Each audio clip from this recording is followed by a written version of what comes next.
حضرت عمر بن عبدالعزیز کے دور حکومت میں اسلام کا قانون اپنے عروج پر تھا۔ آپ کے عدل اور انصاف کا عالم یہ تھا کہ رعایا میں کوئی ایسا فرد نہیں تھا جو محروم ہو، اور ملک بھر میں زکو لینے والا کوئی نہیں تھا۔ آپ کا انصاف کا نظام اس قدر مضبوط تھا کہ ہر شخص کو یقین تھا کہ کوئی بڑا سے بڑا شخص بھی قانون کے شکنجے سے بچ نہیں سکتا۔ ایک روز حضرت عمر بن عبدالعزیز کے دربار میں ایک غریب عورت حاضر ہوئی، جس کا شوہر ایک طاقتور سردار کے ہاتھوں بے قصور قتل ہو چکا تھا۔ وہ عورت روتی ہوئی انصاف کی طلبگار تھی۔ حضرت عمر بن عبدالعزیز نے فوراً اس سردار کو عدالت میں طلب کیا۔ سردار بڑی شان و شوکت کے ساتھ دربار میں آیا، لیکن جب حضرت عمر نے اس سے سوال کیا کہ کیا تم نے اس عورت کے شوہر کو قتل کیا، تو سردار نے غرور سے جواب دیا، ہاں میں نے قتل کیا ہے، اور میری فوج اور دولت کے بل بوتے پر مجھے کوئی سزا نہیں دے سکتا۔ یہ سنتے ہی دربار میں سناٹا چھا گیا، لیکن حضرت عمر بن عبدالعزیز نے نہایت سکون سے کہا، اللہ کی عدالت میں نہ تمہاری فوج کام آئے گی، نہ تمہارا غرور۔ یہاں انصاف ہوگا اور تمہیں قصاص کے طور پر قتل کیا جائے گا۔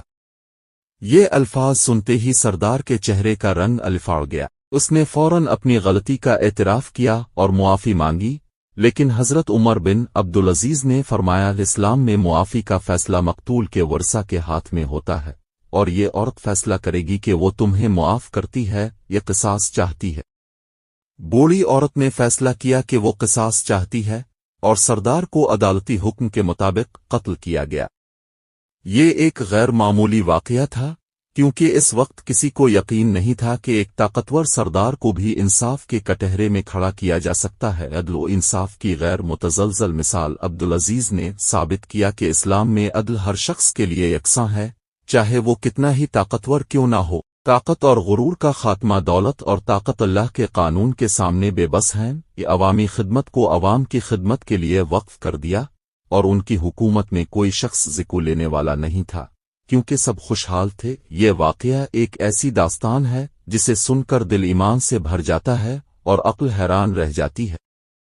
حضرت عمر بن عبدالعزیز کا یہ کارنامہ آج بھی ہمیں یہ سبق دیتا ہے کہ جب ایک حکمران عدل کو اپنا شعار بناتا ہے تو اللہ کی زمین پر امن و سکون کا دورہ ہو جاتا ہے۔ آج کے دور کے حکمرانوں کو حضرت عمر بن عبدالعزیز کی اس بے مثال زندگی سے سیکھنا چاہیے کہ ایک حکمران کی سب سے بڑی ذمہ داری انصاف کو فروغ دینا ہے۔